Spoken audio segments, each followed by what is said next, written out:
नमस्कार दोस्तों, हम कक्षा 9 में आप सबको पता है रसायन विज्ञान पढ़ रहे हैं। रसायन विज्ञान की इसी श्रृंखला में कल हमने आपको बताया था ठोस, द्रव और गैस की परिभाषा।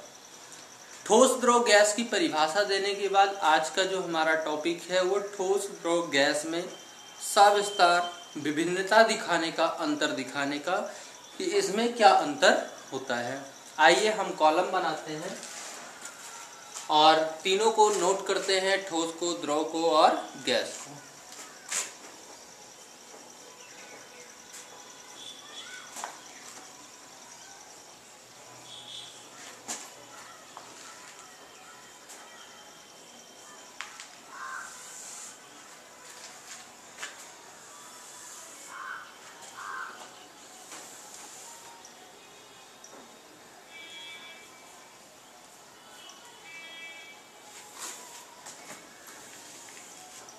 ये आज हम ठोस, द्रव और गैस की प्रॉपर्टी के बारे में बात करेंगे, यानी कि उसके गुणों के बारे में बात करेंगे। सबसे पहला गुण हम बात करते हैं आकार की।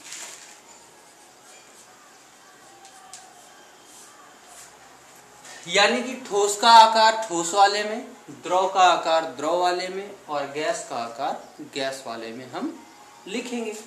सबसे पहले बात करते हैं ठोस का। ठोस का आकार कैसा होता है, निश्चित होता है या नहीं होता है? तो हम क्या लिखेंगे इसमें? ठोस का आकार निश्चित होता है।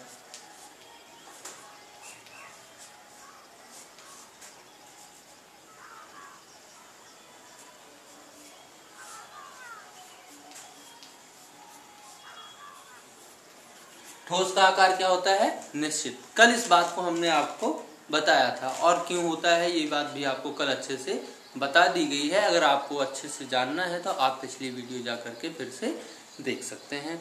आइए द्रव के बारे में बात करते हैं। तो द्रव का आकार क्या होता है भाई? द्रव तो अपना आकार बदलता रहता है, क्योंकि उसे जिस बर्तन में रखा जाता है ये उसी का आकार का हो जाता है। इसलिए जो ठोस का आकार होता है वो निश्चित नहीं होता है।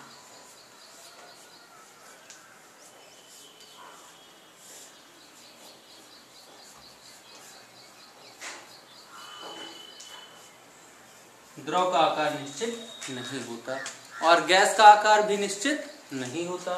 इसमें भी लिखेंगे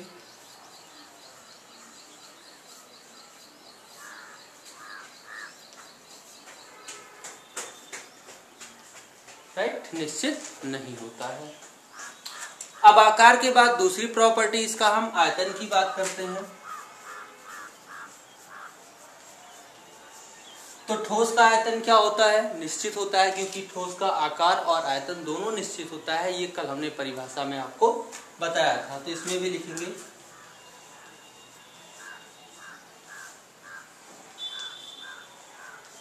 निश्चित होता है। द्रव का आकार क्या निश्चित होता है कि नहीं होता? तो इसका जो आयतन है द्रव का वो निश्चित होता है।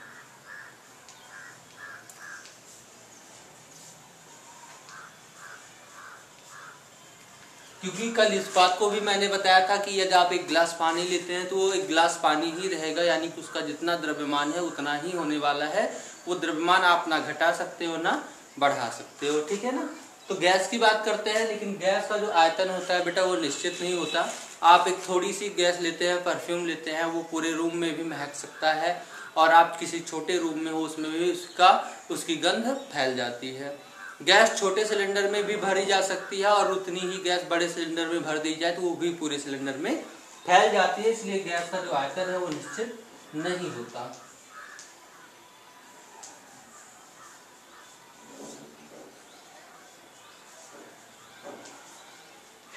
ठीक है ना, आयतन की भी बात हो गई। अब तीसरी प्रॉपर्टी बात कर लेते हैं, ताप में वृद्धि। ताप की वृद्धि पढ़ेंगे।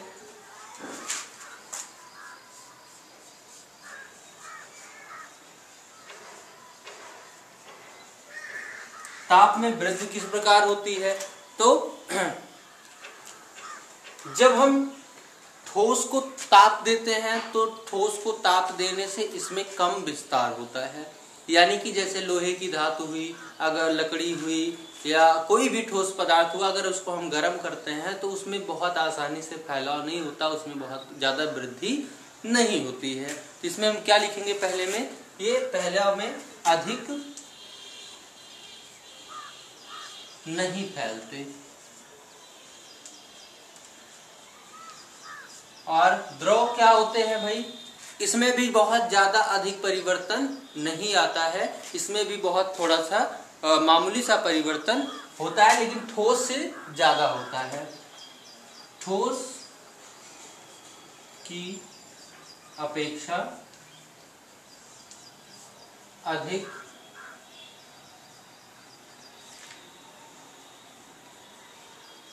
फैलते हैं। और गैस में भी ऐसे ही कुछ होता है, लेकिन गैस जो है वो उसको जब हम हीट करते हैं तो गैस में जो फैलाव है वो ठोस और द्रव की अपेक्षा बहुत ज्यादा होता है। यानी कि आप कभी देखे होंगे गर्मी के मौसम में क्या होता है, जब टायर में हवा भरी होती है साइकिल की, तो ज्यादा टेम्परेचर हो जाने से उसमें वायु में ज्यादा विस्तार होता है, और वायु में ज्यादा विस्तार होने से आपका टायर क्या हो जाता है, फट जाता है। यानी कि ठोस और द्रव की अपेक्षा गैस में ज्यादा विस्तार होता है। ठोस और द्रव की अपेक्षा ज्यादा विस्तार होता है।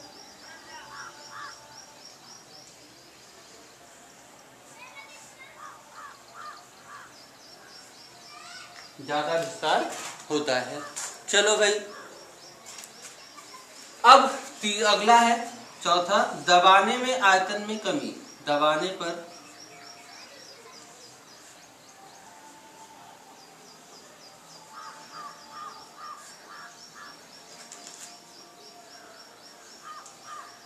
तो भैया ठोस को दबाने में उसके आयतन में कोई परिवर्तन होता है। लोहे पे बैठ जाओ चढ़ के तो उसका आयतन छोटा हो जाएगा, दबा दोगे तो बड़ा गोला छोटा हो जाएगा, साइकिल को पकड़ के दबा दोगे तो छोटा हो जाएगा। ऐसा कुछ नहीं होने वाला, यानी कि कोई परिवर्तन नहीं, आप कह सकते बहुत कम परिवर्तन होता है।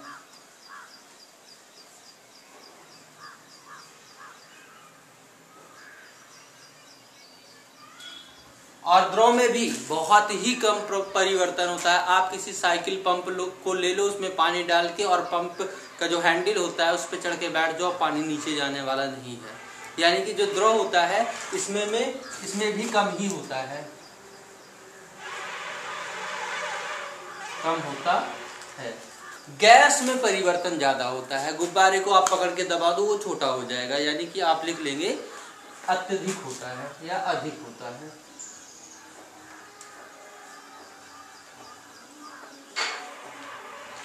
ठीक है ना, ये तो हो गया हमारा क्या, दबाने पर।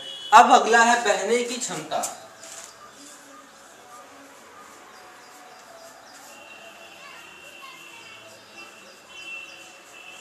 क्या भैया ठोस बहते हैं तो इसमें बहने का गुण नहीं पाया जाता,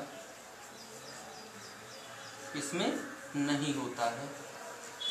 द्रव क्या होते हैं, बहते हैं कि नहीं बहते, बहते हैं ऊपर से, लेकिन नीचे, नीचे से ऊपर पानी नहीं बह सकता, नीचे से सॉरी ऊपर से नीचे की ओर।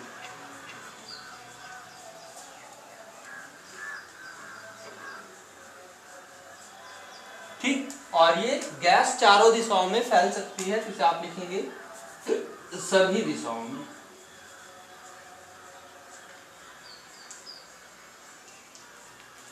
सभी दिशाओं में, ठीक है ना, ये बहने की प्रॉपर्टी है। अगला देखते हैं क्या है,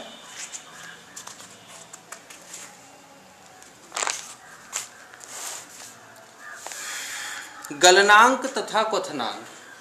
सातवां है, सॉरी अगला है आपका छठवां।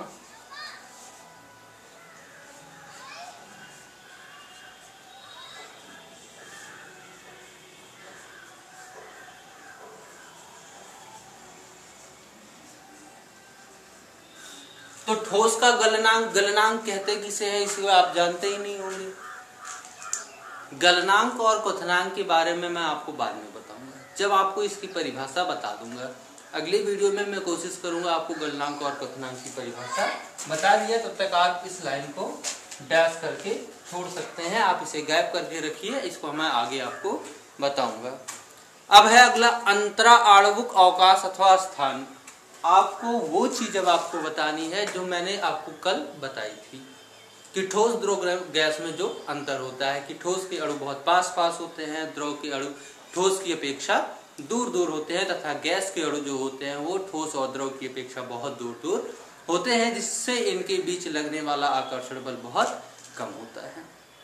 आकर्षण बल कम होने के कारण ये एक दूसरे को आकर्षित नहीं कर पाते, या आप इनके अंतरा आणविक आकर्षण बलों के आधार पर, गुणों के आधार पर अंतरा आणविक आकर्षण बल का जो हमने कल आपको सारा एग्जाम्पल दिया था वही आप यहाँ पे तीनों में ठोस वाले में, ठोस वाला इसमें लिखना क्या है कि आप इसे लिख लीजिए, नोट कर लीजिए चाहो तो, कि ठोस के अणु बहुत पास पास होते हैं जिससे इनके बीच लगने वाला अंतरा आणविक आकर्षण बल, अंतरा आणविक आकर्षण बल बहुत अधिक होता है।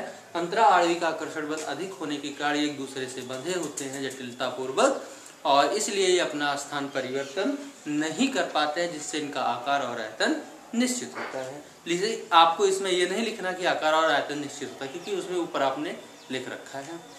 ठीक, तो द्रव में क्या लिखेंगे हम कि द्रव के जो अणु होते हैं ठोस की अपेक्षा दूर दूर होते हैं, इसलिए इनके बीच का आकर्षण बल कम होता है। आकर्षण बल कम होने के कारण इसमें ऊपर से नीचे की ओर बहने का गुण पाया जाता है। गैस में इनके अणु बहुत दूर दूर होते हैं, है ना, ठोस और द्रव की अपेक्षा बहुत अधिक दूर दूर होते हैं। अगला एक एक उदाहरण आप दे सकते हैं।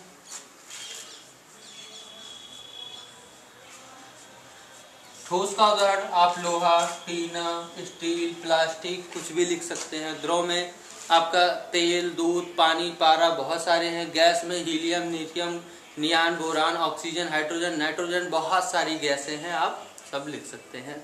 ठीक है ना। आपका यहाँ पे ये ठोस द्रव गैस में अंतर समाप्त होता है।